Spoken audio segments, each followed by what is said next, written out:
चंदन का नाम आते ही सभी के जहनों में एक जोरदार तीखी सी खुशबू उड़ने लगती है। माथे पर हल्की सी चिरमिराहट के साथ शीतलता का एहसास होने लगता है। पर ये क्या, जब मैं अपने गांव पहुंचा तो वहां जाकर मुझे असली आध्यात्मिक चंदन के दर्शन हुए, जो एक देव स्थान की पवित्र मिट्टी थी, जिसे कभी भी कोई मिट्टी का नाम लेकर नहीं पुकारता।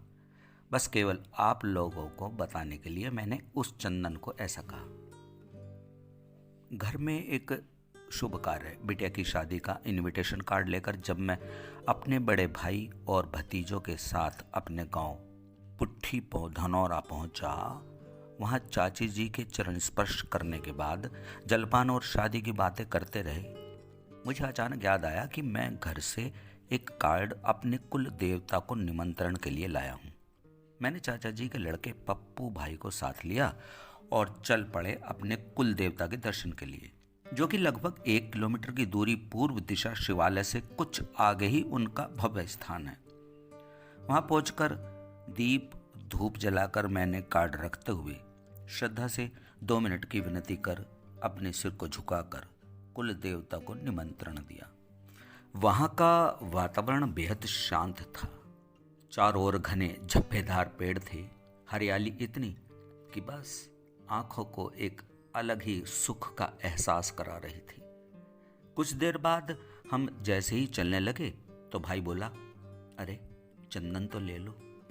और देवस्थान के ठीक सामने कच्चे तालाब में हम पौड़ियों से उतरकर नीचे पहुंचे, जहां से भाई ने हमें मुझे और मेरे भतीजे को चंदन के 2 लड्डू बनाकर दिए और उसकी विशेषता भी बताई। उसके बाद हम अपने घर आकर भोजन किया और कुछ समय अपने परिवार के छोटे बड़ों के साथ घुल मिलकर मनोविनोद की बातें की।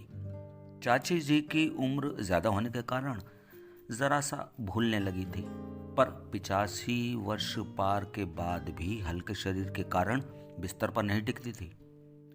हम सबकी आने की खबर से उनकी खुशी और उत्साह देखते ही बनता था। घर के सभी छोटे बड़ों ने चाची की सेवा में कोई कसर बाकी नहीं की हुई थी। मैं वहां से वापस आना नहीं चाहता था, मगर आना पड़ा। बड़ा होने के नाते मेरी भतीजियों और भतीजों को बुजुर्गों की सेवा में कितना आशीर्वाद छिपा है, 2 शब्द कह आया था। मैं खुद भी नहीं समझ पा रहा था कि इन होनहार बच्चों को कैसे अच्छी सीख के 2 शब्द कह डाले थे। अंत में मुझे ज्ञात हुआ कि ये उसी चंदन के टीके का असर है जो हम सबने देवी स्थान पर धारण किया था। सब कुछ श्रद्धा पर टिका है। विश्वास अगर अटूट है तो श्रद्धा भी पक्की तरह से अपनी जड़ें जमा लेती है, और ये विश्वास की परंपरा हमारे बड़ों के कारण ही छोटों में आती है, फिर चाहे किसी के प्रति ही क्यों ना हो। रिश्तों में यही विश्वास की परंपरा आपके परिवार में एक दूसरे के प्रति श्रद्धा का विशाल वातावरण बनाती है। ये श्रद्धा ही हमें हमारे कर्तव्यों का पालन कराती है। इसी से प्रेम की प्रगाढ़ता बढ़ती है और इसके प्रसार से ही हमें जीवन में यथा योग्य सुख की प्राप्ति होने लगती है। मात्र लोक दिखावे के लिए किया गया श्रद्धा और प्रेम का वातावरण अंततः हमें ही दुखों की कोठरी में धकेलता है। किसी देव, किसी बुजुर्ग, फिर अन्य किसी की भी सेवा हम भले ही अल्प करें, पर उसमें आपकी श्रद्धा कम नहीं होनी चाहिए।